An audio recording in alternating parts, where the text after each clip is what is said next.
evening, ladies and gentlemen, boys and girls, and welcome to Blather 237. Strange bedfellows. Not this one and me. We're don't do those things. But well, as we'll see, some people do. You see, hell has no fury like a woman scorned, or a politician for that matter. As pliers in the trade of bullcrap feel dished by their co-religionaries, an interesting development is blooming in front of our eyes. Bobby Jr and Tulsi Gabbard jump ship and abandon a multi-generation Democrat identity to join the Trump Express. Alberto Gonzalez and Darth Vader, Dick Cheney, embrace Kamala Harris. Albertito, who saw his Supreme Court ambitions torpedoed by Democrats who thought he was better suited to be a parking lot attendant, and Dick, that evil monster who, out of spite, embraces communism without batting an eye, have jumped into the arms of the most left-wing collectivist ever to be shoved down our throats by a party that puts Leon Trotsky to shame. Who would have thunk? Code pink shills joining Trump and uber conservatives jumping in with the squad. To say that our political system is in disarray is an understatement. The question poses itself. Why? Why would a man who dedicated his life to fighting collectivism in America jump in with avowed socialists and communists? Why would a socialist son and grandson of collectivists jump in with the biggest threat to the administrative state and the welfare state? We'll explore this and more as we delve into the weird political habits of those who turn out to be, after all, rancid opportunists. In November, save America from the clutches of these retarded lowlifes and boot fascism out. This is Sol Montes Bradley, the largest human repository of useless information, back from the humid environment of the Gulf Stream onto the shores of Florida. And this guy here is Thomas Victor, the only living expert in World War I flamethrowers, and as such, both the bigger and the smaller one.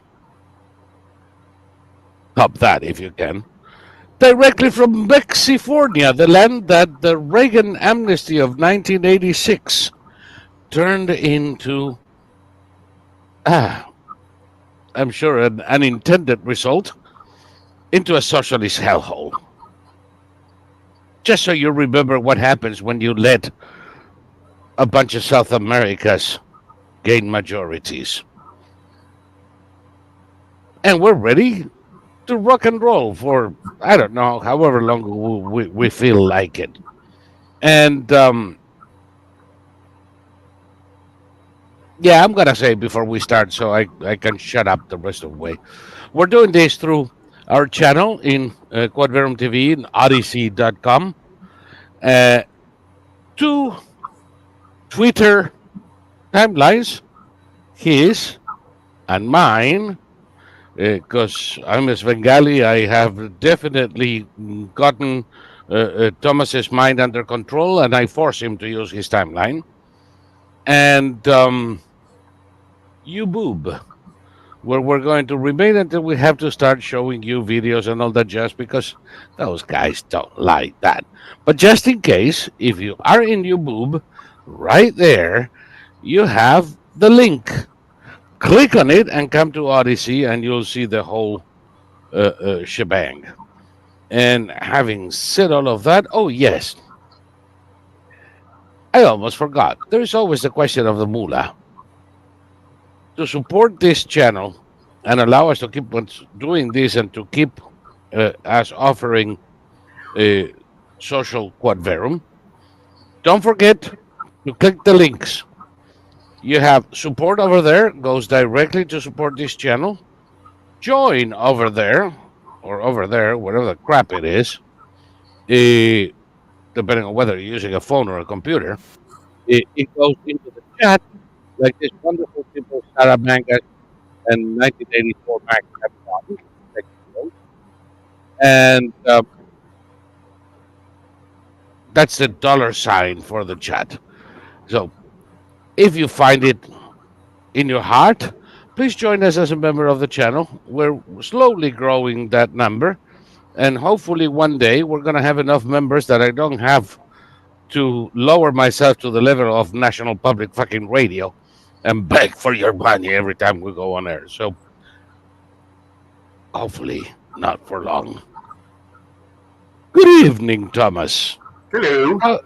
How are you this most wonderful of days? Well, a tale from current day California. Had to take my car into the dealership, and they said, we have loaners. So I took it. They said, we have no loaners, but we'll give you a ride to Hertz Rent-A-Car because we have a deal with them where you get it at half price. So go sit in the waiting room. So I went and I sat in the waiting room. I fell asleep. I woke up at closing time. And somebody came in and said, what are you doing here? And I said, I was told I'd get a ride to Hertz. And they went, and they run around, and they were grabbing people, and they were going, no, I got to go home. So the dealer manager gave me a ride home. He said, I'll be by your house tomorrow morning at 10 o'clock, and I'll take you to the Hertz dealership myself. Some guy showed up at 1:30 in the afternoon, took me to the Hertz dealership where there was one guy working, and he was doing a who's on first phone conversation with a guy who wanted to rent a Hertz car to use as an Uber, which, given the rate that Hertz charges, I have no idea why you'd want to do that. But this guy had the longest, dirtiest fingernails I've seen on an everyday guy. And so I just sat there, and eventually he said, how can I help you? And I said, I'll rent a car. I showed him my paperwork. They gave me a good deal. They said, I'll take anything. And he said, oh, don't say that. Would you like an electric car? And I said, no. And he said, see. So they gave me a modern car that the interior is like a rocket ship. It's like a fighter aircraft system. Yeah, it's a cockpit behind the wheel. Exactly. You get in and you have the keys, but there's no key. There's just a fob, and you click that, and then you press the start-stop button. The parking brake. To set the parking brake, you push it. To release the parking brake, you push it. You push it, yeah.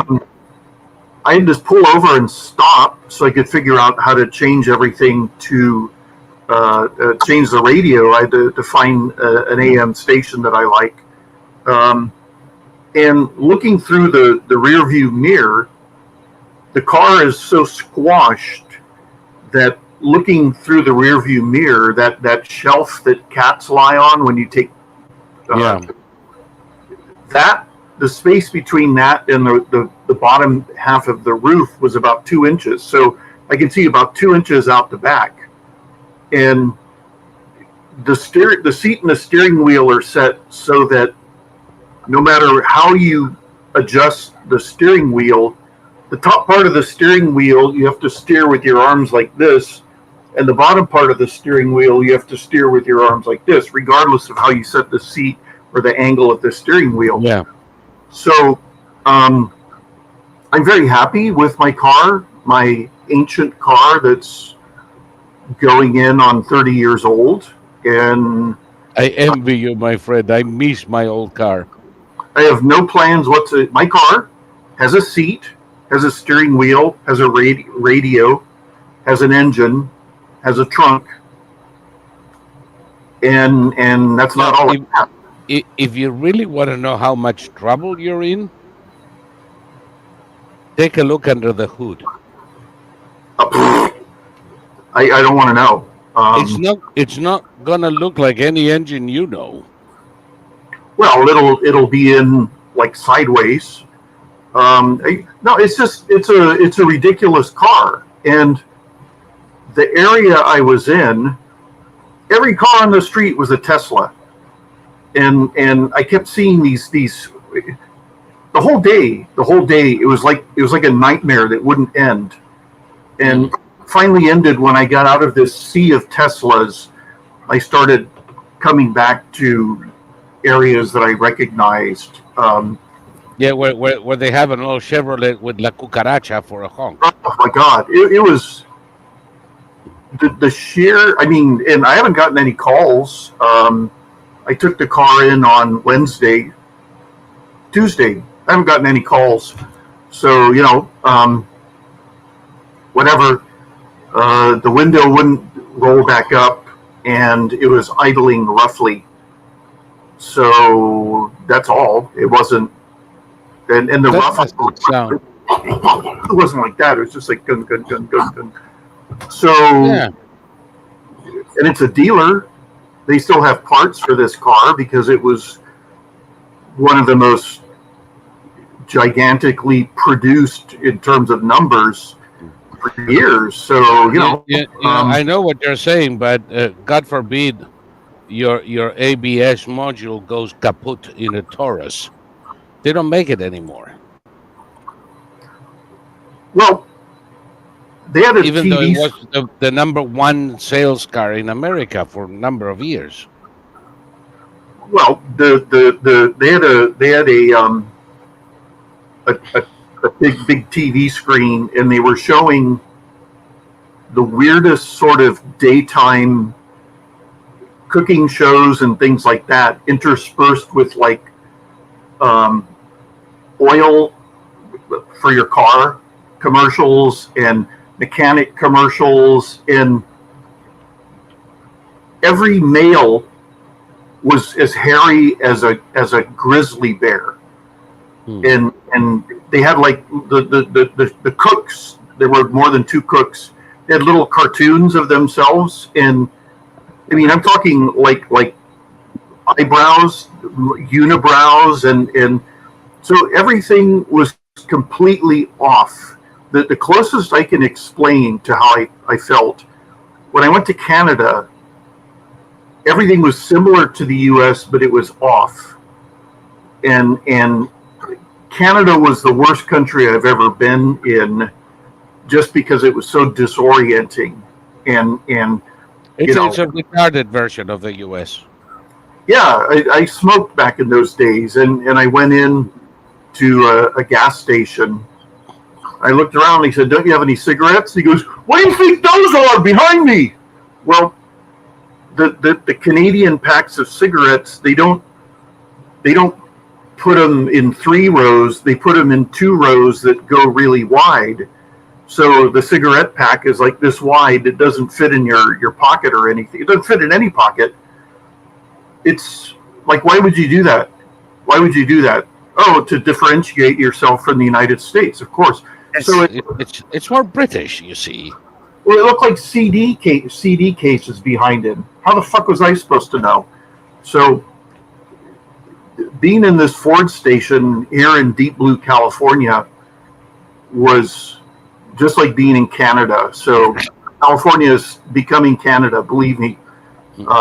Did you, what I said, do you agree with what I said about 1986? Yeah.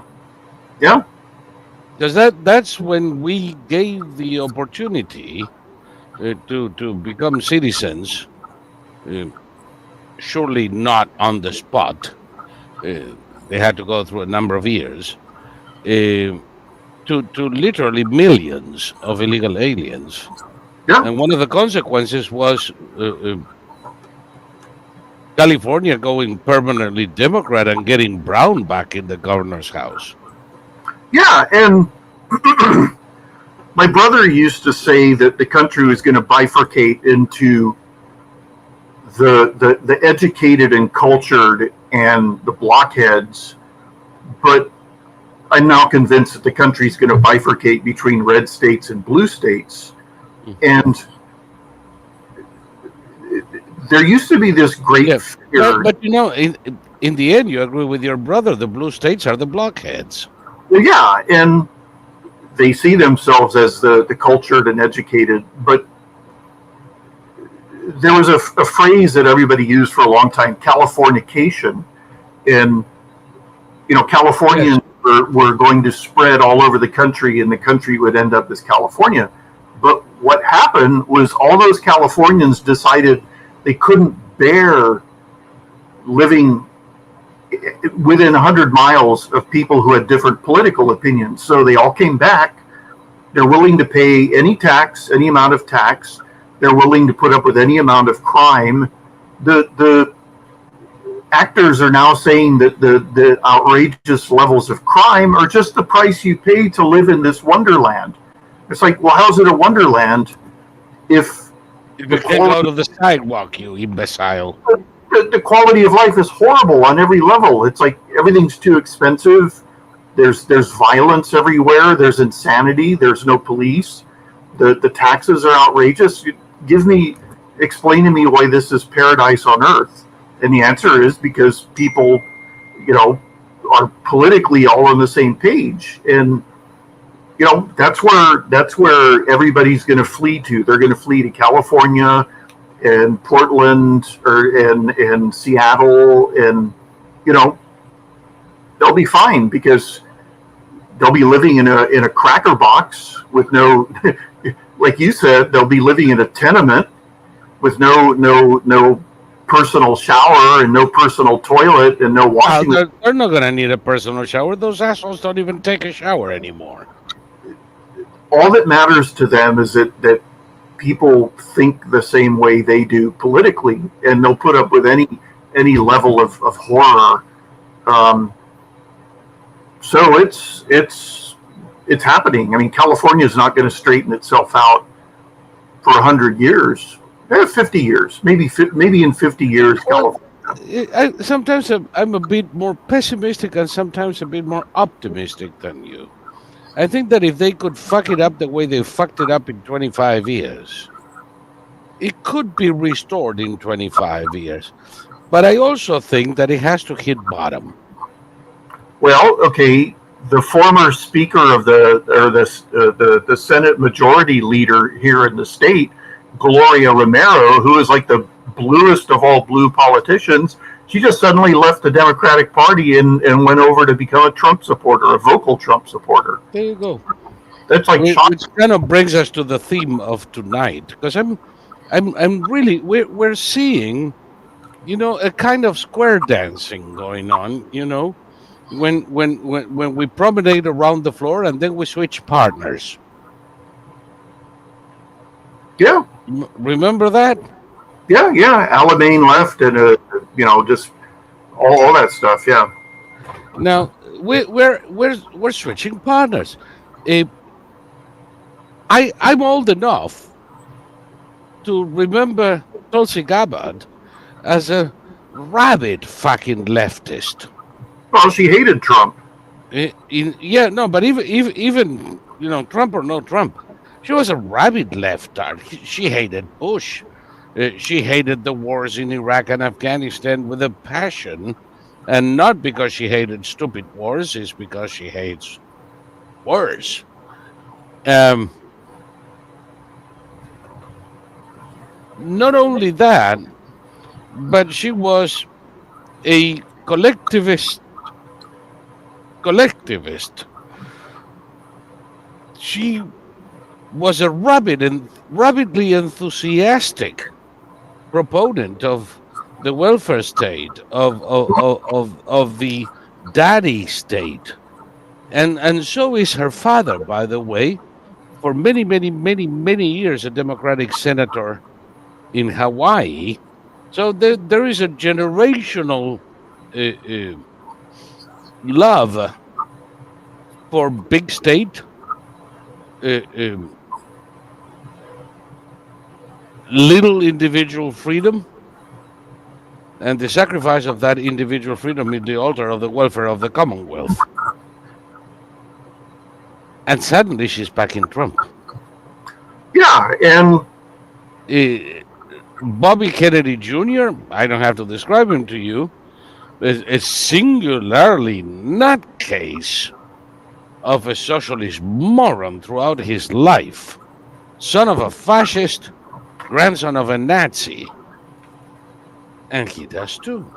And simultaneously, so as to keep the balance of the force, Dick Cheney, Darth Vader, he jumps in his lot endorsing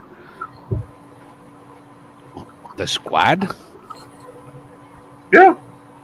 I mean, who would have thunk? Well, Alberto Gonzalez doesn't surprise me much because he was always a closet collectivist. well, I mean, who would have thunk that the squad would be happy to accept Dick Cheney's endorsement? Celebrated even. The guys wanted to lynch him in an auto da fe not so long ago. Yeah. He was evil incarnate. Yeah. And now they're, oh, good, Dick Cheney's with us too. I mean, what the fuck is going on here? Okay, RFK Jr. and Tulsi Gabbard are not, they're not A-listers in terms of what they've accomplished, but they're A-listers in terms of how people view them and you know, their even if you dislike what they stand for, you know who they are, and you know you oppose their politics. The Kamala's not getting anybody like that. Like Dick Cheney.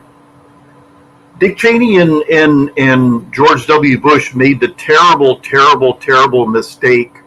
I mean, I heard this again after Cheney endorsed Kamala.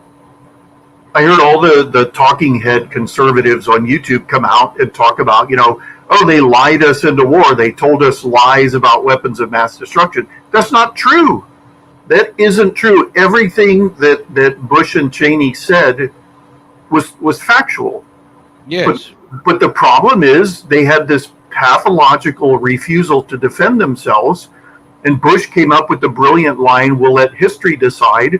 Guess what? History is decided incorrectly, and now you look like a pathetic liar. Who, you know, they're jibber jabbering again now that Cheney's in the news. They're jibber jabbering again about the military industrial complex, which doesn't exist. Oh, and remember when Tulsi was like the leading voice in that shit. Exactly, and the Kamala is not getting. I mean, Cheney is like that. That's like an anti-endorsement. That's like, oh, he's still toxic, and you know, I wouldn't be surprised if George W. Bush stops finger painting for a while and comes out and, you know, or that I doubt. They're trying to get him to do that, but that is one of the things that he's kept mostly faith with, and the same thing as his father. When you're a former president, you put the gavel down and you go finger painting in the boondocks, and are never heard from again. Well, I hope so. It's when you hear the Cheneys say. By the way, that's the way it used to be until Obama fucked it up. Right. When you hear the Cheneys say that as principled conservatives, the only person they could vote for is Kamala. I mean, this is insanity. This is like my day spent at the dealership in California. This is madness, and you know, I don't know. I really want this period to end. And okay, Tulsi Gabbard and RFK Jr. didn't support Trump out of hatred, but Dick Cheney is supporting Kamala out of hatred for Trump. And, you know, it's this wild, irrational hatred of Trump is something I've never seen in my entire life. You know? No, it is, and probably, you know, I think there are a combination of factors. I'm not going to say names so as not to commit an injustice by mixing them up, but I'm sure there are people, mm, you know, some names I can say because it's no injustice. Like Emery's mentioning here, Bill Crystal. Bill Crystal has such a flaring case of Trump derangement syndrome that the guy is going to allow an elephant to fuck him in public if it damages Trump in any way. Uh, so some jump because of their hatred for Trump. I suppose that fewer, but still out there, uh, abandon ship because of their hatred for Kamala or their contempt for Kamala. I'm sure that many a Jewish Democrat in New York is either going to vote for Trump or not vote at all or move to Canada because of Harris walls. But I'm call me a cynic. I see a lot of them who run their grift as far as it would go, didn't get traction in the party of their choosing, and are changing tack. And it's been a profitable move for them. People who had become not A-listers, but Z-listers, and all of a sudden they're A or B-listers again. Well, yeah, I mean, that's probably likely, but the way I look at it is that, I mean, okay, I don't care, you know, we were talking about Trump using the term World War III. I don't care if he uses it, you know, get elected. He'll figure out, like, I heard somebody talking about how, you know, the U.S. under Trump was isolationist, and that we let the world's, you know, worst actors do whatever they want, and they said we let the Turks go into northern Syria and crush the Syrian Democratic Forces. That didn't happen. Obama. Well, also, it didn't happen in the first place. Remember No, but the guy who opened Syria to the Turks and to the Russians was Obama. Yeah, but the point is, we all saw the videos of the Kurds firing something that made the Turkish Leopard tanks explode as if they were like small nuclear bombs. And what Trump did something absolutely brilliant there, because the day after we announced that you know, we basically, Trump didn't want to go to war against Assad, because what would be the upside? You know, it would be Iraq all over again. We blew up their fleet of Su-22 ground attack aircraft that they were using to drop chemical weapons on civilians, so they couldn't do that again. But the day after Trump announced that we were, quote, leaving northern Syria, the Syrians were suddenly at the border planting the Syrian flag so that the Turks couldn't come in. With the Kurds. The Kurds ended up getting basically an autonomous region in Syria because of Trump. The Kurds. And when you say the Syrians were planting the flag with the Kurds, they were joint operations. Exactly. So they stopped fighting each other, got together, and kept the Turks out. Now, I'm not gonna say I'm not saying that was good or bad. I'm agreeing with you. That's what it was. Well, the end result of all of this was that the Syrian Kurds got an autonomous region, whereas before, under Assad, they weren't allowed to speak Kurdish, or they weren't allowed to speak Kurdish. They had no property rights. They had no electoral rights, and they ended up getting their own autonomous region that's analogous to the autonomous region in Iraq. And and then Erdogan decided to go to Libya to reassert Turkish power there and got his ass kicked again. Yeah. Okay, there was another case The Turks created something called the Syrian Liberation Front or something. It was all the Islamists, and they were all wiped out in one day by what was once Al Qaeda in Syria, which has not been acting like Al Qaeda in Syria ever since the old school leaders were all killed off one by one. And they had air support. So who the fuck was giving Al Qaeda air support? We don't know. We don't know to this day. But they wiped out the entire Islamist group that the Turks had created. They were all killed, and these guys were indistinguishable from the Islamic State. So that's Turkey for that's Erdogan for you. And like you said, then they went to Libya, and they shipped some of those fat bastards, Islamist Syrians, and had their heads handed to them, and that was the end of that. So let me clarify for people who are watching that the Turkish army cannot defeat anybody, but it can shoot down Russian planes with no consequences. Exactly. Yeah. I remember I told a friend of mine when the thing happens, holy shit, Erdogan just shot down 2 Russian fighter planes. And my friend looks at me and says, what the fuck did he do? He threw goats at them?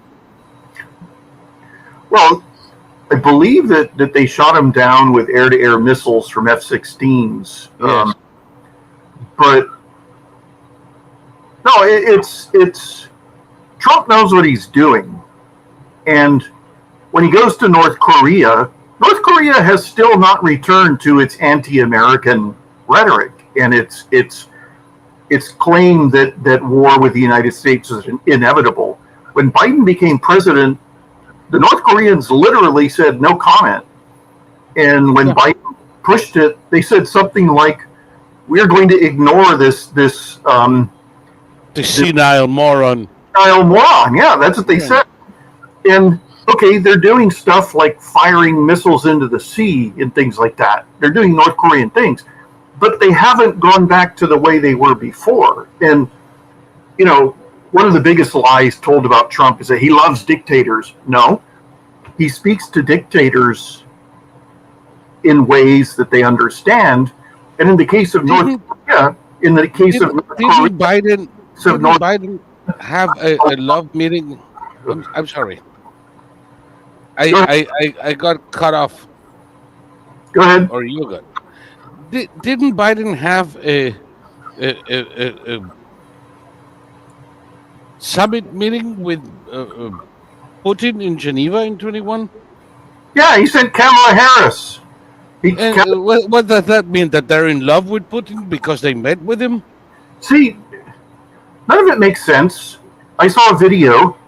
It showed Kamala Harris during the debate saying, during the Biden administration, or what did she say? She said, as of right this moment, there are no American soldiers in combat zones. And then the camera pans back, and they're in a tent.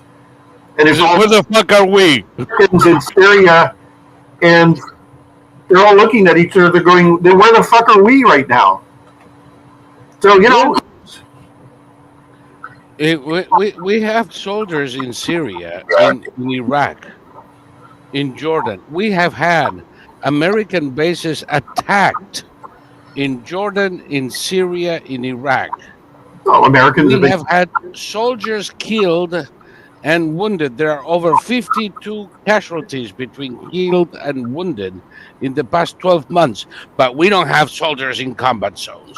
Yeah, no, I mean, okay, the co-chair or whatever of the Federal Debate Commission said that this last debate made it really endangered the whole idea of debates because it was so false. They fed her the question ahead of time.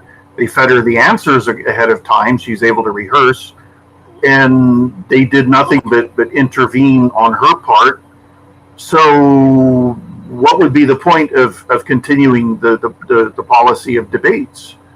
I don't know. It's a terrible era, and it needs. You know what I know? It's been a circus for the past 40 years, and other than the occasional clever quip, for the most part, boring, useless waste of time. Well, the thing about everything that gets me about this country is that there's all these tropes that exist that are false, and they were all created by the media. There's this notion out there that those who watched the JFK Richard Nixon debate claim that JFK won, and those who listened to it on the radio claim that Nixon won. That's false. That was made up by the Washington Post or something. Basically the people who either listened to it on the radio or watched it came away with the same ideas. And it's like the Orson Welles 1937 War of the Worlds scare. There actually wasn't a scare. There was like 10 people who called the police station saying, "Is this real?"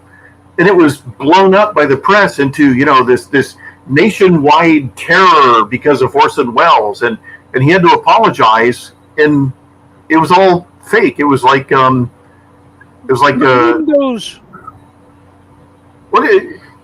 It's time that the press loses all its power, and that what would you call it? The establishment media loses all its power because it's corrupt. It can't be trusted, and it's for 4 years, Thomas. For 4 freaking years, all of these assholes who pretend to be more intelligent than the average American in TV and newspapers have been feeding America and the world the notion that we have a president that is intelligent, capable, and as bright as when he was 20 years old. Well, better now than he's ever been. Better than he's ever been. He's sharp as a tack. He's this, he's that. I've spoken with journalists from Italy, from Kurdistan, that were literally asking me, how the hell are you guys tolerating this? I just mentioned the Geneva summit between Biden and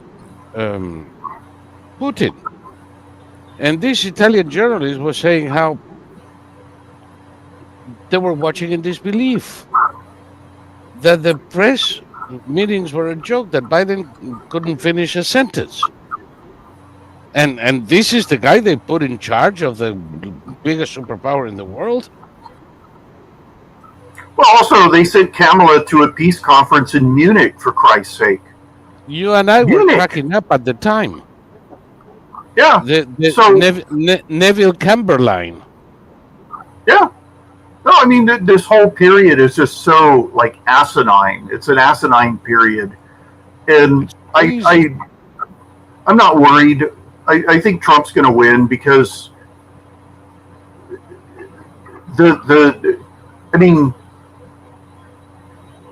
it's always been said that Americans don't pay attention to elections anyway till after Labor Day.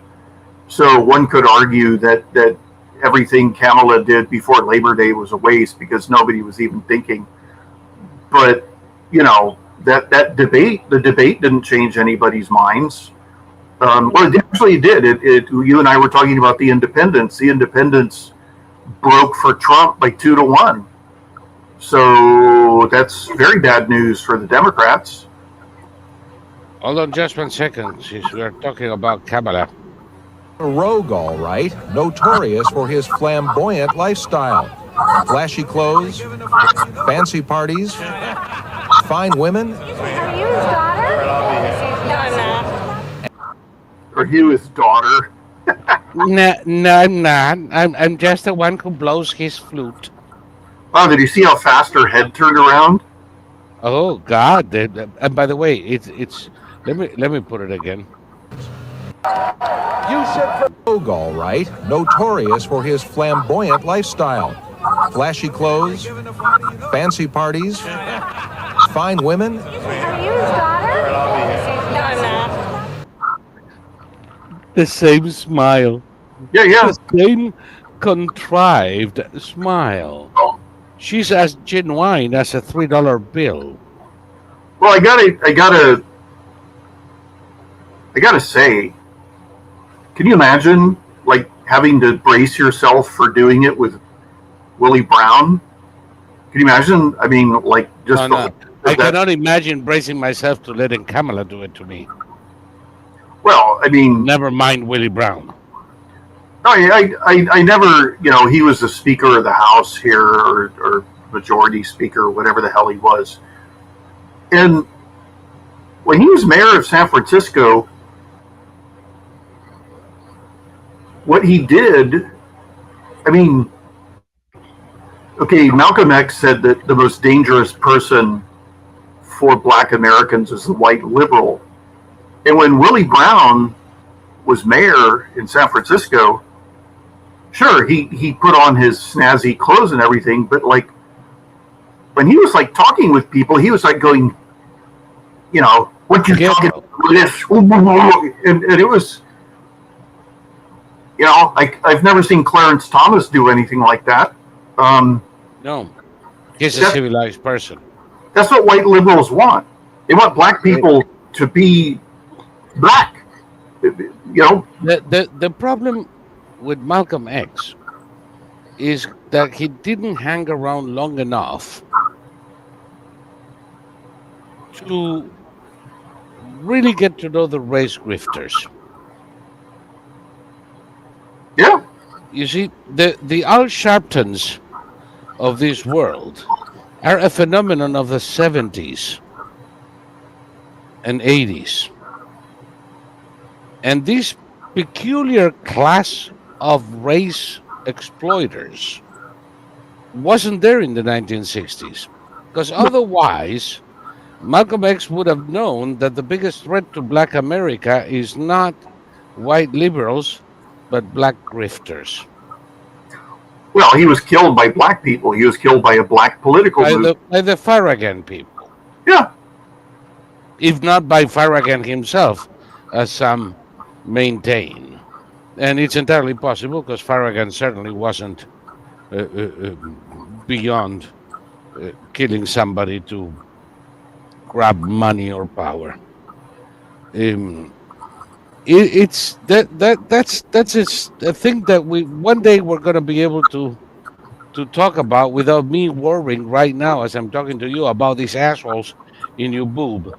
Let me get out of there, because we start talking about things that matter, and I have to think about censorship in your boob. Sure. So, you boobers, if you are still watching us there, please click on the link below. Come over to Odyssey, and we'll continue the conversation here. We are out of there. Take care. What am I doing here?